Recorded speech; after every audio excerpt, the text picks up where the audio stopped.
Bonjour ou bonsoir, chers frères et chères sœurs, selon l'heure à laquelle vous allez suivre ces temps d'édification nommés du fond du cœur. J'aimerais prier avec vous avant de commencer. Seigneur, bénis ces instants et permets qu'au travers de ces instants, que nous puissions être un canal d'édification pour ton peuple. Au nom de Jésus, Amen.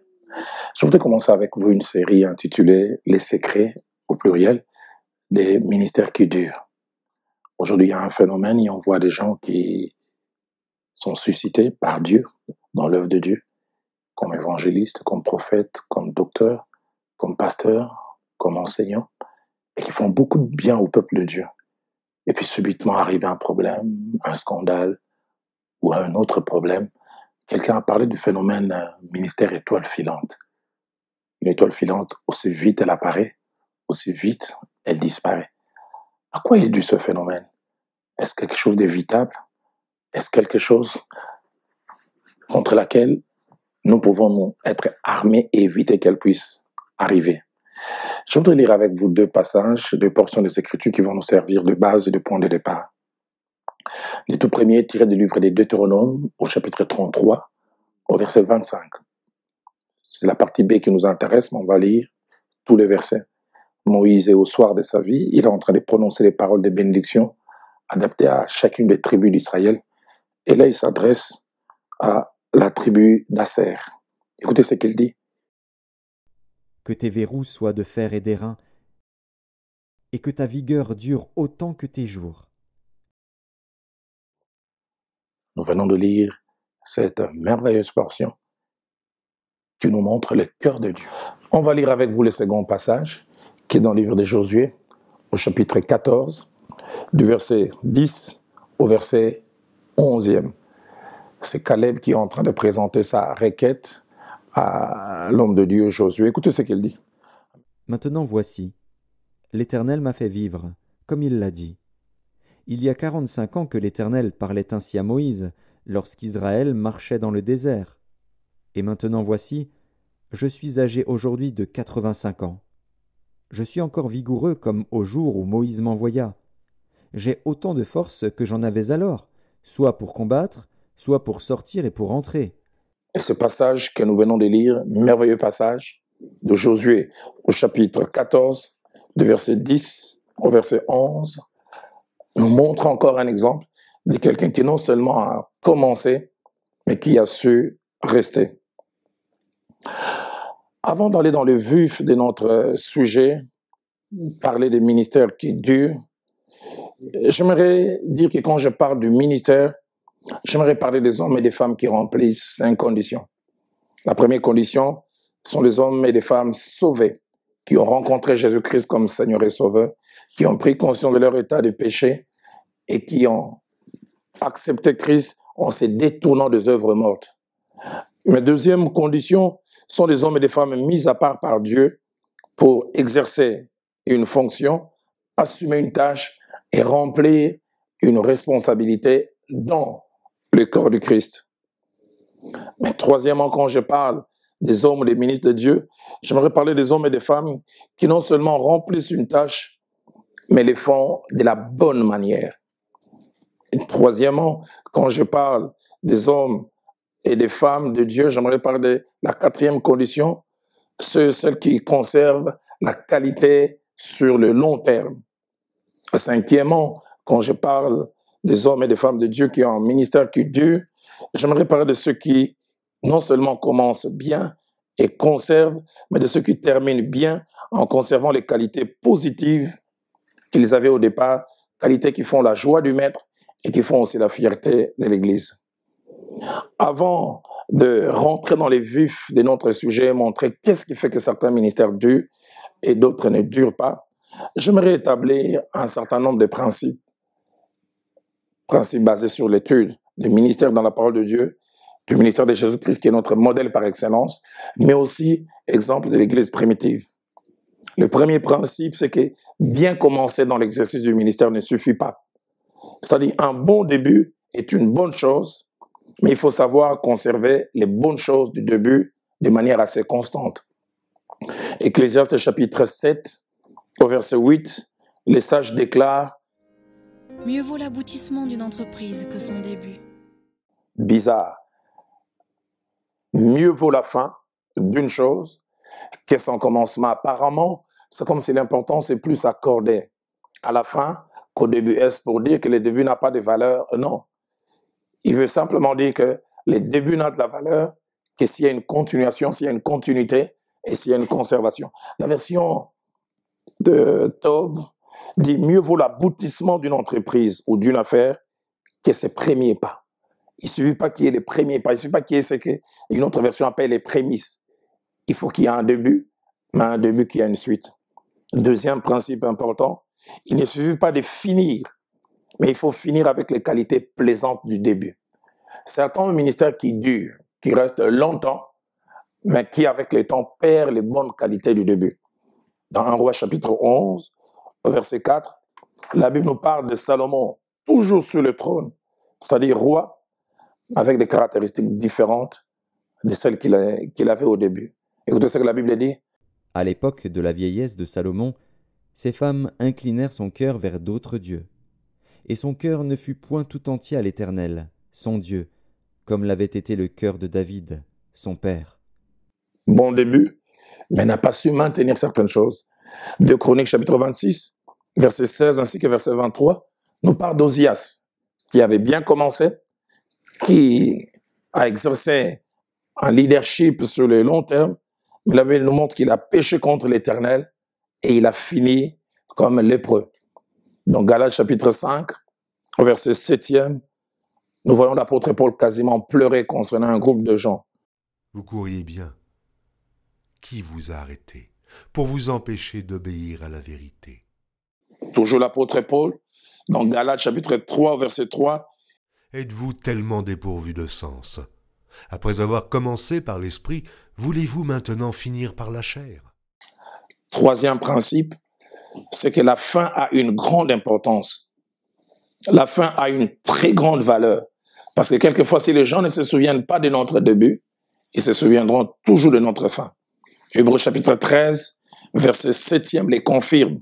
Souvenez-vous de vos conducteurs qui vous ont annoncé la parole de Dieu. Mais écoutez ce que la Bible dit. Considérez quelle a été la fin de leur vie et imitez leur foi. Bizarre, la Bible ne fait pas mention de leur début. La Bible dit considérez ce qu'a été la fin de leur vie et imitez leur foi. Une autre version dynamique dit considérez comment leur vie s'est terminée. Quatrième principe, d'une grande importance, bien commencer n'est pas toujours la garantie de bien finir. C'est pas parce qu'on a bien commencé, c'est parce qu'on fait des exploits que c'est garanti que vous allez bien finir. Je parlais tout à l'heure de Galates 3, verset 3. On dit après avoir commencé par l'esprit, voulez-vous terminer par la chair. 2 Chroniques chapitre 26, versets 4 à 5, que nous avons lu, nous parle de quelqu'un qui avait bien commencé, mais qui a très très mal fini. Mais puisque nous parlons des ministères qui durent, et dans les mots qui durent, il y a deux idées principales. La première idée, c'est la longévité. La deuxième idée, c'est la constance. Et c'est bon que nous puissions nous mettre d'accord sur le contenu de ces termes. Qu'est-ce donc la longévité? La longévité, c'est les caractères de ceux qui durent, de ceux qui restent en vie longtemps. La longévité, c'est le fait aussi d'atteindre la durée de vie maximale possible que l'on peut avoir quand on est placé dans les meilleures conditions. Mais la deuxième idée, c'est l'idée de la constance. La constance, c'est le caractère de ceux qui durent et ne changent pas, ne perdent pas ses qualités. Deuxième idée derrière, le terme constance, le caractère de ceux qui ne perdent pas sa valeur malgré l'épreuve du temps. La troisième idée, derrière le mot constance, c'est être des caractères appréciables un moment et les garder de façon non interrompue. Et par rapport à la longévité ainsi qu'à la constance, j'aimerais faire mention d'un certain nombre de principes. Et je pense aujourd'hui nous arrêterons au niveau de ces principes avant de commencer à étudier les secrets qui font qu'un ministère qui puisse durer. Le tout premier principe, c'est que longévité et constance, donc qui permet de durer, sont les rêves et les projets de Dieu pour nous, en tant qu'enfants de Dieu, mais surtout en tant que serviteurs de Dieu. Et nous l'avons lu dans Deutéronome 33, 25, quand Dieu bénit la tribu d'Asser, écoutez ce qu'il dit, que ta vigueur dure autant que tes jours. Que ta vigueur ne soit pas saisonnière, que ta vigueur ne soit pas pour une petite période, que ta vigueur dure autant que tes jours. La version Parole de vie dit que ta force dure aussi longtemps que ta vie. Et Josué 14, versets 10 à 11 que nous avons lu, nous voyons un homme, Caleb, qui part de lui-même. Il dit, j'aimerais les relire in extenso. Maintenant voici, l'Éternel m'a fait vivre, comme il l'a dit. Il y a 45 ans que l'Éternel parlait ainsi à Moïse, lorsqu'Israël marchait dans le désert. Et maintenant voici, je suis âgé aujourd'hui de 85 ans. Il place deux périodes de temps. J'ai aujourd'hui 85 ans, mais voilà, il y a 45 ans que l'Éternel me parlait. Donc ça fait 40 ans. Mais écoutez ce qu'il dit au verset 11, c'est pas quelqu'un d'autre. Je suis encore vigoureux comme au jour où Moïse m'envoya. J'ai autant de force que j'en avais alors, soit pour combattre, soit pour sortir et pour entrer. Hier, j'étais fort. Aujourd'hui, je suis encore fort. Deuxième principe, longévité et constance sont principalement les fruits de la grâce de Dieu. Et quand je dis principalement, j'aimerais dire d'abord et surtout les fruits de la grâce de Dieu. C'est Dieu qui nous rend capables de rester constants. C'est Dieu qui nous rend capables de ne pas perdre certaines choses, de durer comme nous l'avons dit. Dans 1 Corinthiens chapitre 15, verset 10, Paul reconnaît qu'il a fait montre d'une certaine qualité dans son travail, aussi sur le long terme. Il dit, je travaille plus que eux tous. Il se compare à d'autres apôtres. Mais j'aime ce qu'il dit à la fin, non pas toutefois moi, mais la grâce de Dieu en moi. C'est la main de Dieu sur moi qui m'a rendu capable de faire ces choses. Toujours l'apôtre Paul, dans 2 Corinthiens chapitre 3, verset 5, il reconnaît qu'il a fait montre de certaines aptitudes spéciales, hors du commun. Mais j'aime l'humilité attachée derrière sa façon de comprendre cela. Il dit, ce n'est pas dit que nous soyons nous-mêmes capables de concevoir quelque chose comme venant de nous, mais il dit notre capacité au contraire vient de Dieu. Dans Deutéronome chapitre 8, verset 16e au verset 17, Dieu va bientôt ouvrir les portes, les enfants d'Israël vont rentrer dans le pays où coule le lait et les miel. Mais écoutez ce qu'il leur donne comme recommandation. Quand vous verrez toutes ces choses s'accomplir, il dit, gardez-vous de dire en votre cœur, ma force et la puissance de ma main m'ont acquis ces richesses. Il dit, souviens-toi de l'Éternel ton Dieu, car c'est lui qui te donnera de la force pour les acquérir. L'acquisition, c'est toi, mais la force derrière, c'est lui. Simplement pour dire que c'est Dieu qui nous rend capables d'être constants, c'est Dieu qui nous rend capables de durer. Troisième principe, Dieu n'est pas le seul acteur pour que nous puissions connaître la longévité et la constance dans le ministère. Il y a la part de Dieu, mais il y a aussi la part de l'homme. J'aimerais dire, ça ne contredit pas les principes que je viens de mentionner. Mon pasteur disait toujours cette vérité, il disait, Dieu fera toujours ce que nous ne pouvons pas faire, mais Dieu ne fera jamais ce que nous devons faire. Dans 1 Jean chapitre 5, au verset 18, au-delà de la grâce de Dieu, la Bible nous montre que l'homme a une part à accomplir. Nous savons que quiconque est né de Dieu ne pêche point. Mais celui qui est né de Dieu se garde lui-même, et le malin ne le touche pas. Et ça, c'est pas Dieu qui soit comme acteur. 1 Roi chapitre 13, versets 11 à 24 nous parle d'un jeune prophète qui a écourté son ministère, et là, Dieu n'était pas responsable. Dieu lui avait donné des consignes bien précises. Quand tu finis d'exercer ton ministère, ne rentre pas par ces chemins. Et il est allé par un autre chemin, qui n'était pas la volonté de Dieu. Et il a connu un ministère qui a fini un peu plus tôt, non pas parce que c'était le rêve de Dieu, non pas parce que c'était la volonté de Dieu, mais c'était à cause de lui. Et combien il est important que ces vérités, que nous puissions les connaître et avoir cela en tête. J'aimerais dire, à chaque règle, il y a aussi des exceptions. J'ai vu et j'ai entendu quelquefois dans les ministères aujourd'hui, certains jeunes ministres de Dieu voient des aînés qui ont commencé 10 ans, 20 ans, 30 ans, finir par tomber et disent, mais finalement on dirait que tout le monde est appelé à tomber. Ah, parce que Jimmy Swaggart qui avait bien commencé à mal finir, parce que tel autre a été attrapé dans un scandale. À quoi bon? Ça finira toujours ainsi. Mais la Bible nous montre qu'il y a des gens qui ont su vivre différemment. Dans Genèse chapitre 27 au verset 1er, parlant d'Isaac, la Bible dit Isaac devenait vieux et ses yeux étaient affaiblis au point qu'il ne voyait plus. Il devait avoir entre 75 et 76 ans. En Samuel chapitre 3 verset 2, parlant des sacrificateurs Élie, qui doit avoir 98 ans, la Bible dit qu'il commençait à avoir des yeux troubles et il ne pouvait plus voir. En Roi chapitre 1er verset 1er, parlant de David, il a 70 ans. La Bible dit le roi David était vieux, avancé en âge, et on les couvrait de vêtements et ne pouvait plus se réchauffer.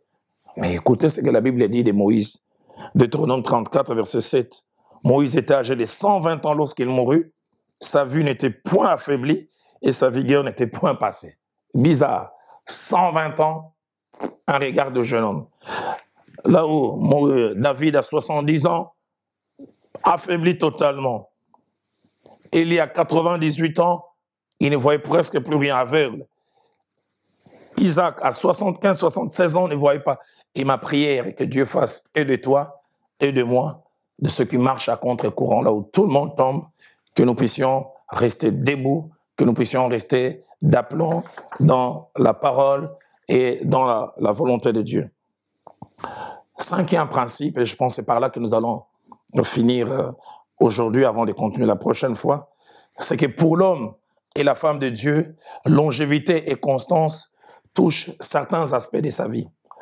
Premièrement, la longévité ainsi que la constance touchent notre témoignage, c'est-à-dire ce qui est lié à notre qualité de vie, ce que les gens voient de nous, ce que les gens disent de nous, ce que nous sommes et que les autres constatent. Combien il est bon d'avoir un homme qui a un bon témoignage quand il commence et qui maintient ce bon témoignage jusqu'au bout. Dans 1 Timothée chapitre 3, verset 2e, ainsi que verset 7, l'apôtre présente les qualités qu'un évêque ou un ancien est appelé à avoir. Au verset 2, il dit « Il faut que l'évêque soit irréprochable ». Au verset 7, il faut qu'il reçoive un bon témoignage de ceux du dehors. Et qu'est-ce que j'aime un homme de Dieu, Samuel, puisque c'est de lui qu'il s'agit. Il a commencé un ministère avec un bon témoignage. Mais écoutez ce qu'il y a en Samuel chapitre 12, verset 3 au verset 5e, nous dit concernant la fin de sa vie et de son ministère. Au soir de sa vie, il se présente devant les enfants d'Israël. Qu'est-ce qu'il dit? « Mais voici, rendez témoignage contre moi en présence de l'Éternel et en présence de son oint. De qui ai-je pris le bœuf? De qui ai-je pris l'âne? Qui ai-je opprimé? Et qui ai-je traité durement?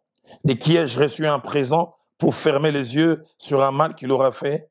Je le lui rendrai. » Ils lui répondirent, « Tu ne nous as point opprimés, tu ne nous as point traités durement, tu n'as rien reçu de la main des personnes. » Verset 5, il leur dit encore, « L'Éternel est témoin contre vous, et son oint est témoin en ce jour, que vous n'avez rien trouvé dans mes mains. » Et ils répondirent, « Nous en sommes témoins. » Que Dieu nous donne des hommes qui ont un bon témoignage et qui les gardent jusqu'à la fin. Deuxième aspect dans lequel la longévité ainsi que la constance peuvent avoir un effet, c'est l'impact de notre ministère, c'est-à-dire notre capacité à produire des résultats. Combien de gens produisent des résultats aujourd'hui et demain ils n'ont plus de bons résultats. Et Samson est un exemple d'inconstance. Autant il vous donne l'espoir un matin, autant le soir il vous déçoit. Mon pasteur, un jour, prêchant sur Samson, il disait, Samson, ombre et lumière. Il dit, Samson, vous fait dire Alléluia à 6 heures, mais à 12 heures, il vous fait dire, oh, ça ne vaut pas la peine. Juge chapitre 16, au verset 21, celui qui a accompli les exploits pour Dieu et pour son peuple, les Philistins les saisirent et lui crèvèrent les yeux, et les firent descendre à Gaza, et les lièrent avec des chaînes.